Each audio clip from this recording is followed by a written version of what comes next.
Mayor of the City of Fort Lauderdale, and I appreciate you all being here because I'd like to be able to give everyone an update regarding the sewer main situation that we recently experienced in George English Park. To my right is Commissioner Heather Moraitis, who represents that district. To my left is our City Mayor, Chris Lagerbroom, and our new head of our Public Works Department. So yesterday morning, crews were called out to respond to a 42-inch sewer main break near the intersection of Sunrise Boulevard and Bayview Drive. This is the same transmission line that has broken 3 other times since December 10, 2019, twice in the Rio Vista neighborhood and once in the Himarshi Canal. We immediately mobilized all of our valuable city resources to aggressively address this situation. Tanker and vacuum trucks worked throughout the day, removing discharge from Bayview Drive. Crews have been on the scene since our initial response and will continue to work on-site and around the clock until the repair and the remediation are complete. Last night, the pipe contractor began excavation work and continues to move forward with the repair plan. The repair work entails installing a bypass line that will divert the flow around the damaged portion of the pipe to keep it fully contained in the system and prevent any further discharge from entering into the Middle River. Significant progress was made during the overnight hours. The contractor installed a tapping saddle and a line stop on a section of the pipe located north of the break. Earlier today, the second tapping saddle arrived on site, and this afternoon it will be installed on 2 sections of the pipe located south of the break. While that work is taking place, the contractor is also assembling a 32-inch bypass line and preparing it to be connected to the 42-inch pipe at the locations north and south of the break site. If everything proceeds as planned and we do not experience significant inclement weather, our objective is to engage the line stops and activate the bypass line during the overnight hours tonight. Once the bypass line is operating, crews will remove the damaged portion of the pipe and replace it with a new section of pipe. When the new pipe is installed, the bypass line can be deactivated and the flow can be redirected back into the repaired 42-inch main line. As we move forward with repair, the work at George English Park, it is important to remember that a precautionary advisory for water-related recreational activities remains in effect for Middle River and the surrounding waterways. I cannot emphasize that enough. The boundaries of the advisory are Northeast 26th Street to the north, Las Olas Boulevard to the south, North Victoria Park Road to the west, and the Intercoastal Waterway to the east. A map of the area is available to the city's at the city's website at fortlauderdale.gov. Water-related activities including swimming, fishing, jet skiing, paddleboarding, kayaking, and canoeing should be avoided in the affected area. In addition, George English Lake and the George English Park boat ramp are both closed until further notice. Nearly 40 signs have been placed in areas around the affected waterways to alert people about the advisory. Our environmental staff has 8 aerators operating in George English Lake and the Middle River to help improve water quality by increasing oxygen levels and water circulation to help break down the organic matter in the discharge. Turbidity curtains have been installed at outfalls in George English Lake and in Middle River on the north and the south sides of the Sunrise Boulevard Bridge to help with debris control. Crews from the U.S. Ecology and Environmental Contractor are patrolling impacted waterways to remove debris in the water and at the shoreline. We continue to monitor the water in George English Lake and the Middle River. Water quality testing at 8 different sample points in the advisory area is taking place on a daily basis and will continue until satisfactory levels are achieved. We continue to work closely with the Florida Department of Environmental Protection. Their representatives were on site yesterday, working with our operations and environmental staff on our response initiatives. Neighbors are reminded that the boat ramp and the adjacent parking lot in George English Park are part of an active construction zone and remain closed while repair activities are taking place. The playground, the tennis court, the basketball courts in George English Park remain open to the public. Bayview Drive also remains closed between Sunrise Boulevard and Northeast 11th Court.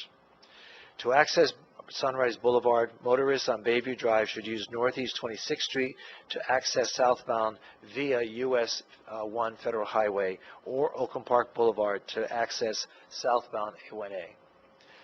While our short-term plans are focused on the immediate need to repair this pipe, I want to remind everybody that the $65 million project the Commission approved just a few weeks ago to build a completely new wastewater transmission line is moving forward faster than any infrastructure project we have ever undertaken. Work is already underway in Rio Vista to install 2,500 linear feet of new pipe, which will allow the bypass line operating in that neighborhood to be deactivated. 2 pipe contractors will work simultaneously, one from the north end of the city and one from the south end, so that the 7.5 miles of new pipe can be built as quickly as possible and we can transfer service off the current sewer line. As sections of the new sewer line are completed, we will make every attempt to transfer service from portions of the old line into the new line to minimize the potential for additional breaks in the future and to prevent situations like this from happening again. In addition, over the next 5 years alone, we will be investing a minimum of $600 million in new sewer mains, water pipes, pump stations, storm drains, tidal valves, catch basins, and other projects to strengthen our city's infrastructure for the future. We are providing regular updates on our website regarding the situation in George English Park, as well as our other sewer main repair activities. The address is fortlauderdale.gov. Neighbors can also call the 24-hour Neighbor Service Center at 954-828-8000 for information on our ongoing efforts. So finally, let me thank our city staff for their continued response efforts, our neighbors and businesses in Coral Ridge, and everyone at Bayview Elementary. We appreciate their patience. Situations like this are burdensome and inconvenient, and we truly appreciate their patience in understanding that everyone has demonstrated as crews continue to work day and night to address this issue. Again, our thanks to everyone in and around the George English Park area. Please be assured that we will continue to work as quickly as possible until the pipe replacement and remediation of the area are completed. Those are the conclusion of my remarks. Commissioner, do you have anything you'd like to add to that? None? City Manager, nothing? Any questions from the... Mayor, what did you say? I know you outlined the plan you're working on, but what do you say to residents who are completely fed up? How can this continually happen? All I can say is that we're trying to make up for lost time. We're doing our best to minimize the impact to those that living, working, and traveling through the area. This is not the new normal. We are moving quickly and as best as any possible engineering firm could possibly address this situation. We apologize as a city government that this is happening within our community, but we are making every best effort to try to minimize the impact on our community. I can't hear you. Say it again.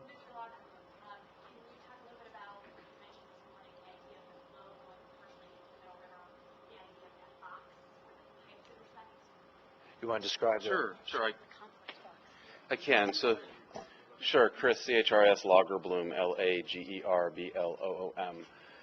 So I think what you're referring to is the fact that we think that when we eventually get to dig up this pipe, that we're going to find that the break occurred in an area where both our stormwater system and our sewer system intersect. And when they intersect in a conflict structure or a box that the sewer pipe will travel through, that if it were a rainy day, we would end up with rain being discharged in that box into the stormwater system. We think that is the reason why we're seeing the discharge into the lake, because we've had dry days the last 2 days. There should be no reason for there to be liquid in that area, in those pipes.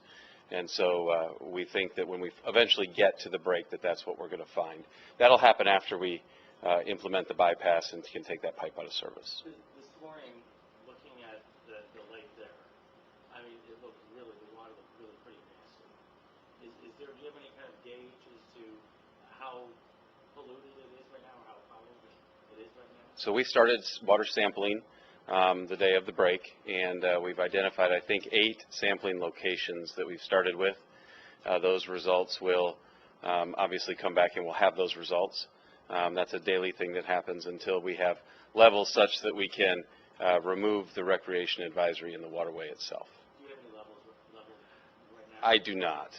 I think we probably have gotten the first setback. If not, it'll be later this afternoon, but I do not have, I haven't been briefed on what those results are. Can you talk about the impact? How much of this is being driven by sea level rise, salt water that's eroding iron pipes? Does that have anything to do with the situation? So I think we think that there's a lot that has to do with the situation. The groundwater and being in a salty environment probably has some contributing factor to it. In the breaks that we saw in the Rio Vista area, we believe that the inflow into the system not only came with liquid but also came with sand, and we think that that corrosive environment over time has worn down the bottoms of the pipe. So we think that it's there's a lot that contributes to it, and it's not one single issue, but a lot of just environment put together that when you mix all of it together has caused this pipe was put in the ground in the early 70s, and it's just telling us it's at its end of useful life. If you can explain just so people understand the reason why you don't just stop the line, fix the repair, or fix the pipe, and then start it again. Explain the reason. Sure. So we have two different types of pipes in our sewer system, some that are fed by gravity or function by gravity, and some that are pressurized. And the ones that are pressurized are the transmission lines that take the largest amount of flow down to the plant itself. This is one of those pressurized transmission lines, and so it does not function on gravity. It cannot be isolated. We can't turn it off. To turn it off would be to turn the entire system off. And that would put us out of the wastewater treatment business, and that's not a good decision for us or the customers that we provide that service to. So this is a pipe that's under pressure, and it just has to stay that way until we can get the line stops in. The line stops allow the area where the break is to become to where we can work on it, because we will have bypassed that area, and that pipe will no longer be under pressure, so we can work on it.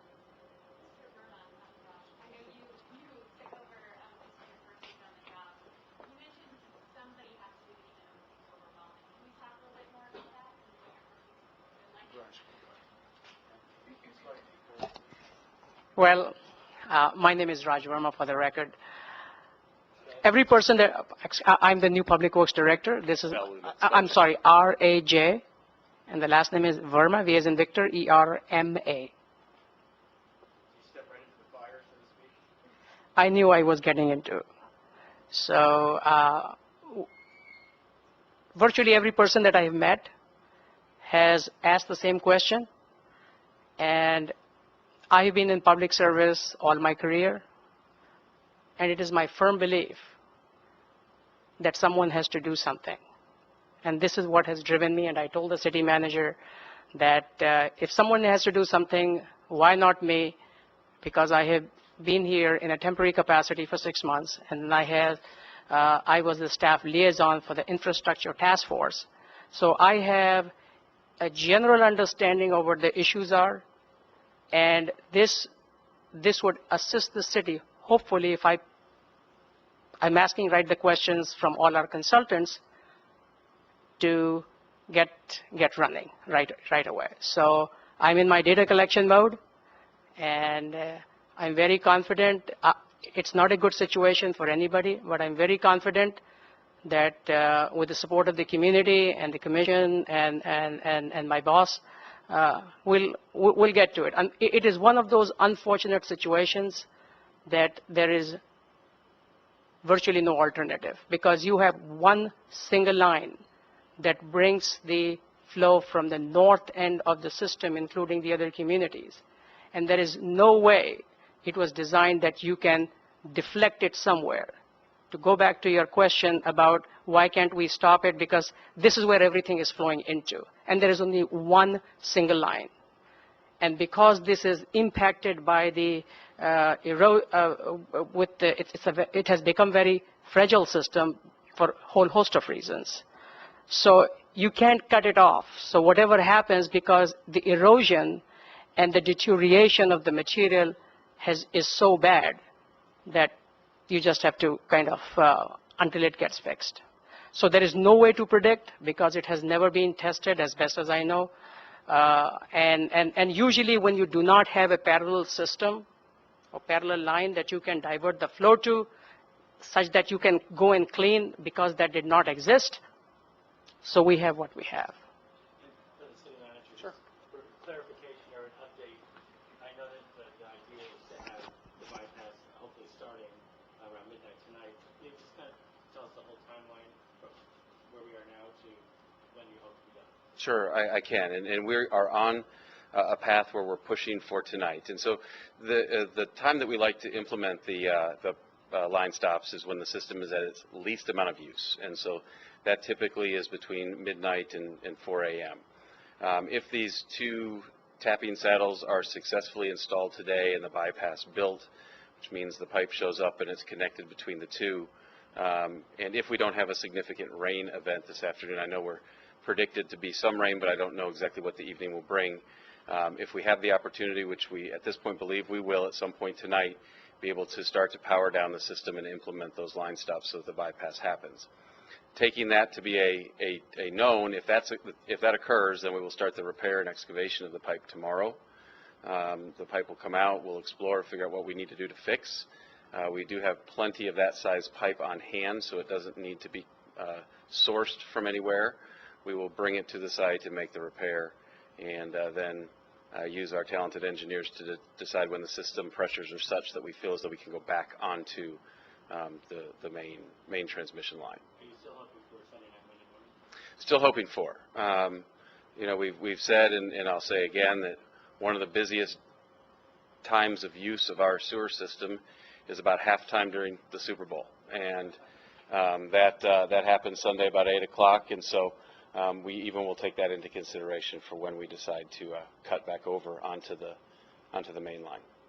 So, just to clarify that point you made earlier, that erosion, is that being caused by saltwater intrusion? Is it sea level rise related? So, you know, there is salt in the groundwater, and you know, we have a sea level rise issue. So you can make that connection. This is first generation ductile iron pipe, and that pipe did not have any type of a coating or sealant on it, so it would be natural to draw the conclusion that the salt environment and the iron pipe don't mix well. Any other questions? Okay, I think the point stated earlier cannot be emphasized anymore. We really ask the public to stay out of the waterways. There's effluent still going into the waterways that has not been capped. So until such time as we're able to remediate that situation, we tell people to stay away from the waterways and certainly not go into them.